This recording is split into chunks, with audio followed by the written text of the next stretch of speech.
من والاه أما بعد السلام عليكم ورحمة الله تعالى وبركاته. Unfortunately, last week our connection was not good and we had some technical difficulties. So unfortunately, it seems as that whole segment was lost and could not be understood by people, both by the audio and the video. So that people can continue with understanding and studying with us the fitnahs and trials and tribulations and signs of Qiyamah without any missing pieces. Inshallah, we're going to go back and rediscuss last week's topic, which was the topic of the Khilafah, the governance and the leadership of and caliphate of Ali bin Abi Talib radiallahu anh, and that right after the passing of Uthman bin Affan radiallahu anh. As you know from our last discussion about how Umar radiallahu anh, during his demise, when he was stabbed and he was about basically in the pangs of death, and he was worried about who would lead after him, he made a shura, he made a group of people, many of the Sahaba, Abdurrahman bin Auf, Talha bin Ubaidillah, Zubair bin al-Awwam, and Sa'ad bin Abi Waqqas, and Uthman bin Affan, and Ali bin Abi Talib radiallahu anhu. He chose these Sahaba to decide amongst them who will be the next leader. And Umar radiallahu anhu, he himself indicated that if Ali is the leader, he will do justice. But he did not want to make the decision himself. He also had Abdullah bin Umar, as we mentioned, there to consult them and to help. And we know that at the end of it, it came to be Uthman radiallahu anh next. Between him and Ali, Abdurrahman bin Auf radiallahu anh, he extended his hand in bay'ah towards Uthman, accepting Uthman as the Amir, as the leader of the Ummah. Now, after this, after the demise of Uthman radiallahu anh, the people were in disarray because Uthman radiallahu anh, he was killed, he was not assassinated, but was not able to choose a successor after him. So the people, they were confused. And when they were confused, they were scared to go back to their homes. You know, different cities as Islam had spread, the people were scared to go back to their different lands and not have a leader, which nobody is now connected to, and nobody has pledged allegiance to anybody. So they were scared of disarray. So this is where and how the Khilafah of Ali bin Abi Talib radiallahu anh starts. When we talk about Ali bin Abi Talib radiallahu anh, we're talking about one of the great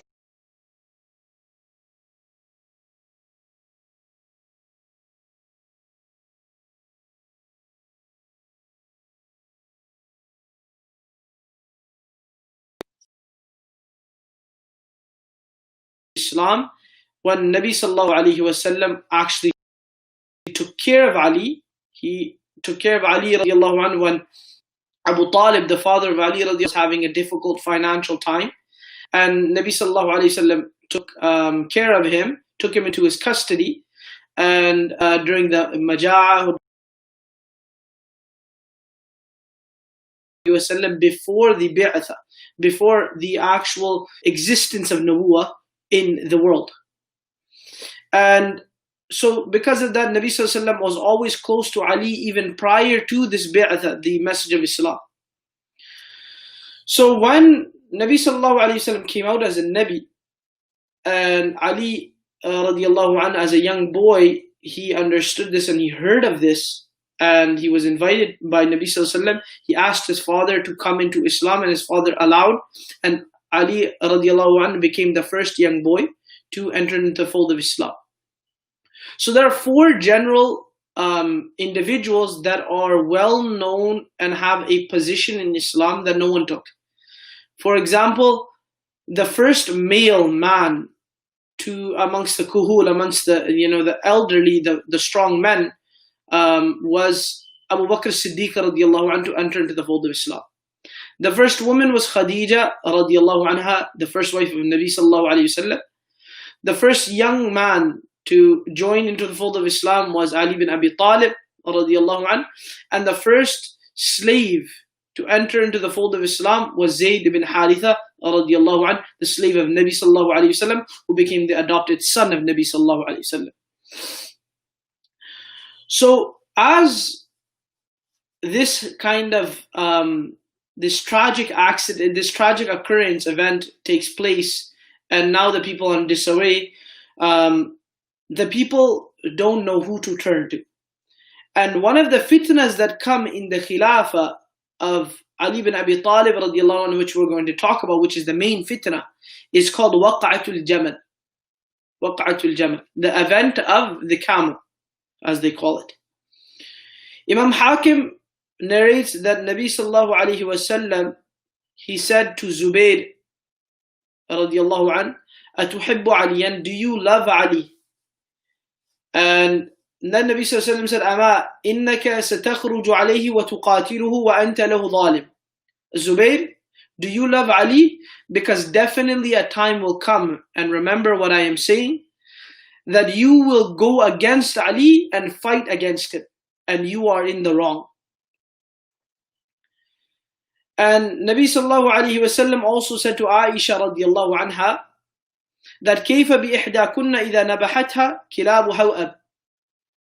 What will be the state of one of you, meaning the wives, one of you wives of Nabi sallallahu alayhi wasallam, the Nabi of Allah, what will be the state of you when the dogs of an area called Hawab, they bark at you, they come at you? Then what is going to happen? What will come of that day? Nabi sallallahu alayhi wasallam said, because the Waqa'atul Jamal that we're going to talk about is actually a battle that took place between two major Sahaba. One is Ali bin Abi Talib radiallahu anhu, as he is the Khalifa, Amirul Mu'mineen, the leader of the believers.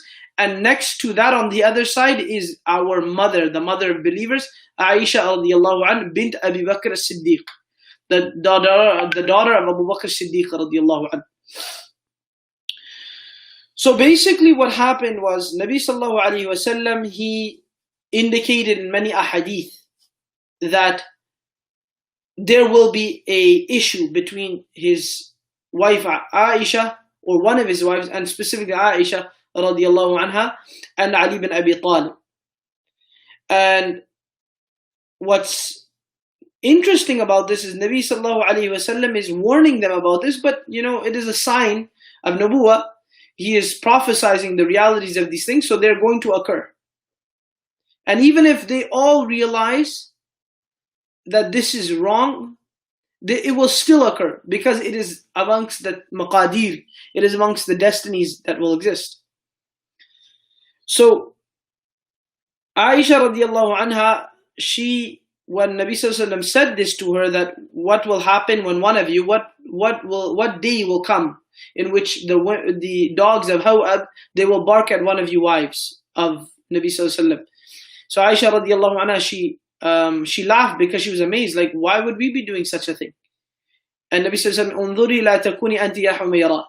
Hopefully it's not you, Humayra. He used to call Aisha this name, like a nickname out of love, Humayra. And basically the reason why, in a nutshell, why this battle, this Waqa'atul Jamal, the event of the camel, took place between Aisha and Ali bin Abi Talib radiallahu anh, is based on a disagreement that they had about Uthman radiallahu anh's death and how to deal with that death. So when Uthman radiallahu anh was killed, obviously Ali was on Uthman's side, as we mentioned, and so was Aisha radiallahu anha. But the problem was that when Ali radiallahu anhu took over the bay'ah, when he became the Khalifa, the people wanted him to take action, take revenge, and take the lives of the people that killed Uthman bin Affan radiallahu anhu, which he was willing to do. But he was not willing to do it if he did not know who it was. Because the qatil, the one who actually killed Uthman, was not known. So because of that, he did not have the right, Ali radiallahu anhu did not have the right to take the life of somebody without it being 100% certain. They knew rumors of who it may have been, and there were different things said around, spoken of, and some have even said groups. It was a group of people. However, the person who killed was unknown to its precise exact name. So because of that, they were not able to take his life in Sharia. So this was the main thing that the people had against Ali ibn Abi Talib radiallahu anhu. Now, the next day, basically right after Uthman radiallahu anhu passes away, the people, as I mentioned, they were in disarray, and some of the people, they came to Talha radiallahu anhu, and Ali radiallahu anhu, he also came, and what ended up happening was the people came and did bay'ah to Ali in the masjid. He said, "Ubsut yadak nubayi'ak." That they did bay'ah to him, and Ali radiallahu anhu said, "No, let the people make mashwara. Let the people decide, not me.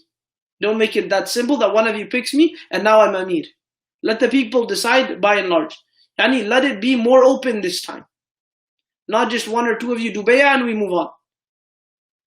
But they refused because they said, فَلَمَّا تَسَامَعَ النَّاسُ تَرَكُوا طَلْحَةً. When the people found out about this, they were leaving the individual bay'ahs that they were giving to the people. So some people were trying to go and propose the bay'ah or the rulership to Talha radiallahu anhu and other Sahaba. But when they heard about Ali taking the position, then all of them gathered to Ali. Ali radiallahu anhu did not want to take it right away until everybody agreed. But the people, they did not want to waste time, because they said, if we go back to our homes, we go back to Basra and Kufa and different lands amongst the Arabs, then what's going to happen? There's going to be disarray and there's going to be disunity over the fact that there's no Amir and nobody that compels them to follow to anything. So basically, after Zubayr radiallahu an, Talha radiallahu an, and these Sahaba, they did the bay'ah, and everybody joined on the bay'ah of Ali bin Abi Talib radiallahu an. They asked specifically Talha and Zubayr radiallahu an, they asked Ali to go for Umrah, it's mentioned. When they were going for Umrah, Ali radiallahu an allowed them to go for Umrah. He said, okay, you've taken the allegiance, now go on. On the way there, they saw Ya'la bin Umayyah. Ya'la bin Umayyah was a governor in the time of Uthman. And he was very dear to Uthman, and Uthman radiallahu anhu was very dear to him. And he was the leader of Sana'a in Yemen, in the Yemen area. And he was actually a very wealthy man. So when he heard about this, and the people, Talha and Zubayr, they're coming towards him in Sana'a, he finds out that Ali is the leader, and he is very upset over the killing of his beloved friend Uthman bin Affan radiallahu. So he demands that the people, and especially Ali radiallahu anh, that they take blood in exchange for it. Now, Ya'la bin Umayyah, he was very wealthy, so when he heard that Ali was not doing anything, he got very upset. And he basically bought a very expensive camel, very expensive, and the camel's name was Askar. And 80 dirham, he bought it for about 80 dinars, very expensive. And when he bought it, he gave that to Aisha radiallahu anha, and he prepared the whole army. And he sent them out towards and against Talib. And radiallahu anhu, when he heard that they're now coming in opposition to him, he said a very powerful statement, saying to the people, "Atadrun biman ubtulitum." Do you know who you have been tested with? Meaning his group, who Allah has tested in opposition to them. He said, the most beloved person to all the people, Aisha radiallahu anha, and the most wealthy of the people, Ya'la bin Umayyah radiallahu anhu, and the most intelligent of them all, Talha bin Ubaidillah, and the strongest of them all, Az-Zubayr.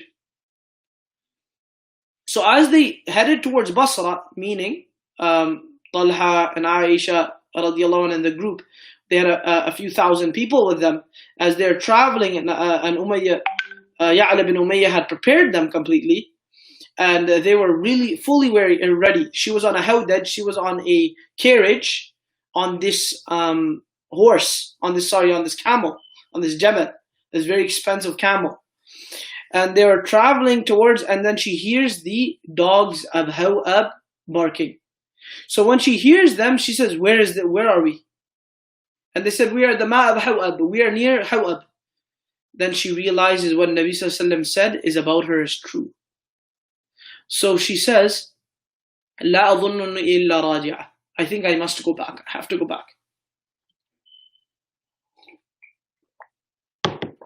They said, no, la alayk, don't worry about it. She said, لا أظنني إلا راجعة. I must go back. I heard Nabi Sallallahu Alaihi Wasallam say that what a day will come, and what a tragic day it will be when the dogs of Hawab, they bark at the wife of Nabi Sallallahu Alaihi Wasallam, and I am his wife, and I know the prophecy. So Zubair radiallahu anh, he says to her, no, don't worry. We're not there to fight, so don't worry about it. We're there to do musalaha. Our goal is not to fight, because they never had this intention to fight. Their intention to force Ali's hand. This was the goal, to force Ali's hand, radiallahu anh. So they had no intention to directly fight. Khair, Ali radiallahu anh, he has to start preparing the people on his side as well. So he starts, he sends Hassan and Ja'far and Hussein and his sons to go and on the masajid, different masajid, go on the minbar and invite the people to side with Ali radiallahu anh. So they go and they tell the people are a little hesitant, but they end up joining. They end up joining, and Ali radiallahu anh, he says to them that, Wallahi, it is not me that has done wrong. It is Talha and Az-Zubayr. Because if Abu Bakr Siddiq radiallahu anh, he was Khalifa and we did bay'ah and we followed and pledged to him, if any of us went against him, we would fight against him. We would hold to the pledge. Because this was the way of Islam, this is the way of Nabi Sallallahu Alaihi Wasallam. And Talha and Az-Zubayr, both of them pledged to me, and then they are going against me. It's not that they went against me before pledging. They fully pledged. They went this way to Basra, they went away to Yemen, Sana'a. They saw Ya'la bin Umayyah, Aisha radiallahu anh, they agreed that I am in the wrong. So they have done treachery towards the bay'ah, the mubay'ah, the pledge of allegiance. And if this was done in the time of Abu Bakr, we would fight those people. And if it was done in the time of Umar, we would fight them.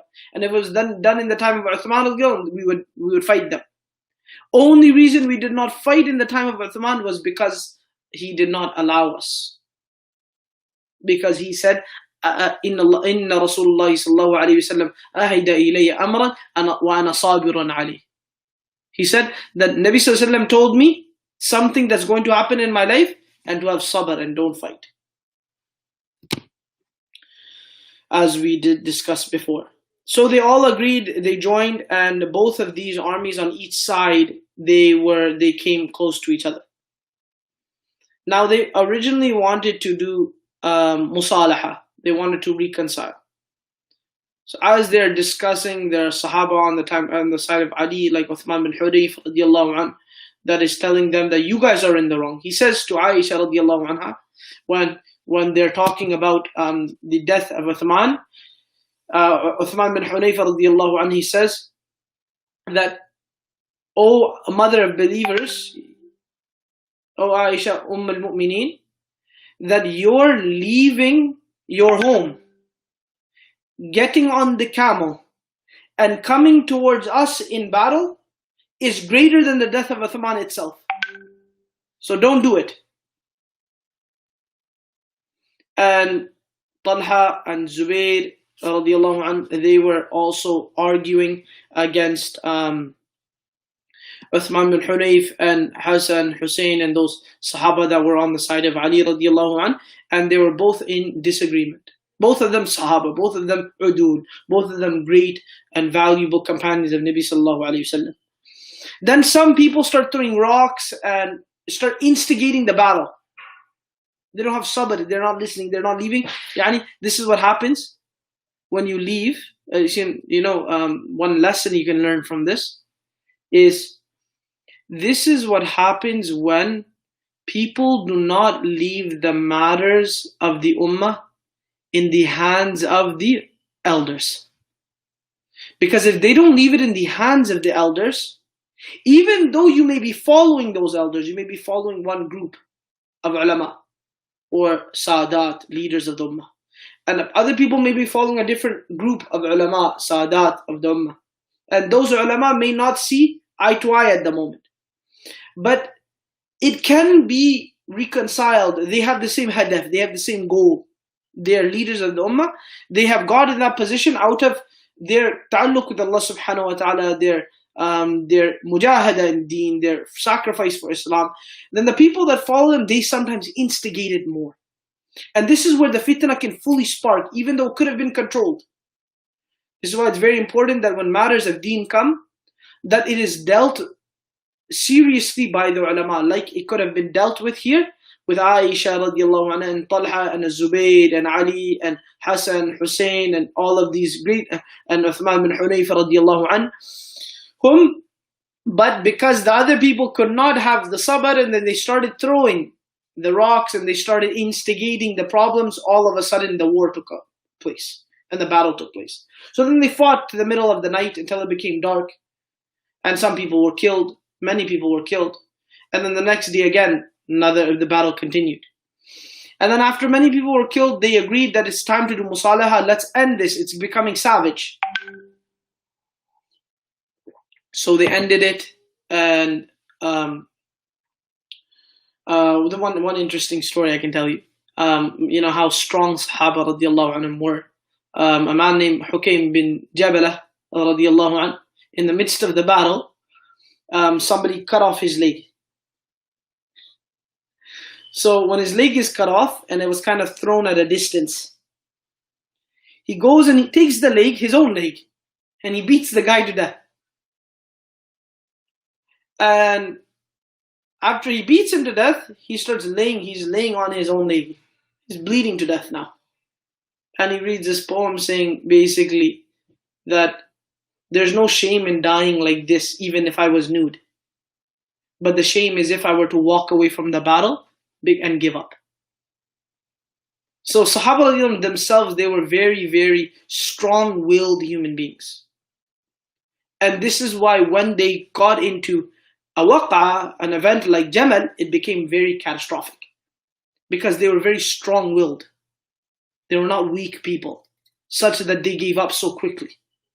And they were willing to give their lives for it. So there were good qualities that made things more and more catastrophic in a sense, because people were willing to do whatever they needed to do at that time, and they did not hesitate or second guess. Now, once this is all over, Aisha radiallahu anha, she comes in the hawdaj, in the carriage, the hawdaj, and she comes in front of Ali ibn Abi Talib radiallahu anhu. And Ali radiallahu anh, he receives her in respect. He says, Kayfa anti ya ummi? How are you, my mother? She said, I'm okay. Ali says, Ghafar Allahu laki. Ali says, may Allah forgive you. You did not have to do this. And the people came, everybody started saying salam. Then they did musalaha, they agreed, let's move on past this. And Ali radiallahu anh, he stayed there to make sure nothing happens for 3 days. And he stayed there, and then he sent Aisha radiallahu anha back home. And he sent her home with her brother, Muhammad bin Abi Bakr. And once actually, how much honor Ali radiallahu anh had for Aisha radiallahu anh, despite this, that the people started talking, Aisha radiallahu anh and Ali radiallahu anh, they're talking about what has happened. and there are two people outside by the door talking ill about Aisha radiallahu anha. Aisha's like this. They're speaking ill about her. So Qaqa, a Sahabi, he hears about it, and he goes to Ali and he says that people are saying this about our mother. So Ali radiallahu anhu had them all beaten and had them all lashed for speaking about the wife of Nabi sallallahu alayhi wasallam. And like this, it continued where Ali radiallahu anhu, he sent Aisha radiallahu anha back in a very respectable way, and because Nabi sallallahu alayhi wasallam said to Ali that Ali, if Aisha is against you, فَرْدُدْهَا إِلَى مَأْمَنِهَا, send her back safely, and أُرْفُقْ بِهَا, treat her well, be soft towards her if she makes this mistake. So this fitna caused the death of many Sahaba, and it was a massive event that took place in the time of Ali radiallahu anhu. And next week, inshallah, we're going to talk about the Battle of Siffin. But a couple lessons that you can take from this story. Lesson one is that look at how Sahaba radiallahu anhum, they lived their entire life with every moment thinking about what they heard about Nabi sallallahu alaihi wasallam. So Ali radiallahu anhu, when he finds that Aisha's coming against him, he thinks right away, Nabi sallallahu alaihi wasallam told me this. And he remembers. And he started implementing whatever he can, whatever he remembers from that moment. He hears that Zubayr will be against him one day. He remembers. He even reminds Zubayr. Aisha radiallahu anha, she remembers Nabi sallallahu alaihi wasallam said that one of us will fight, one of us will go against Ali. And the kilab, the dogs of Hawab, they will bark at her. And when she's there, she realizes that this is the truth. This is the prophecy of Nabi sallallahu alaihi wasallam. So prophecy upon prophecy, Nabi sallallahu alaihi wasallam was the Nabi of Allah, Nabi al-Haq, the Nabi of truth. And whatever Allah sent him with the truth, absolute truth, not partial truth. You know the difference between absolute truth and partial truth? Partial truth means that it generally could be correct, but there could be incorrect things within. And absolute truth means from every angle, from every aspect, from the past, present, future, within the depth of it, from parts you cannot even see it is true. This is wahy. This is the revelation of Allah to Nabi sallallahu alayhi wasallam, and these are the prophecies of Nabi sallallahu alayhi wasallam, and this tells us about Asharat of Qiyamah. Nabi sallallahu alayhi wasallam, he told us things that occurred, like he told Ali, like he told Aisha, like he told Uthman, and like he told those after, like Hudayfa radiallahu anhu, that things will occur, and they did occur. And like that, Nabi sallallahu alayhi wasallam told us about what will happen in our time, what will happen in the times after us, what will happen in Qiyamah, and so on. And these are all 100% truth. That is lesson one. Lesson two, when disagreements in Islam occur, they present themselves, then it is important to leave this disruption to be solved and fixed by the ulama, scholars, and the righteous leaders of the ummah, not kullu man habba wa dab, not every Tom, Dick, and Harry, as they say. Every single person is not available, do not have the right to speak about all the matters of deen and the matters of the ummah. And to speak about them, you also need to have value, otherwise you are bringing fire to the fitnah. And the third thing is that Sahaba radiallahu anhum, they had fitnas, and we have much more fitnas. So we should be as adherent as possible to live our life to the sunnah of Rasulullah sallallahu alaihi wasallam according to these ahadith, these lessons of Qiyamah and the Asharat and the signs of Qiyamah that Ali and Aisha and these Sahaba are doing, so that they can protect their lives and we can protect our own lives as well. And that is how we need to live our life. And remember that it can only be done through coming onto the sunnah of the Prophet ﷺ, to educating ourselves. So inshallah, next week, inshallah, we are going to be speaking about the Battle of Siffin. And stay tuned. Assalamu alaikum wa rahmatullah.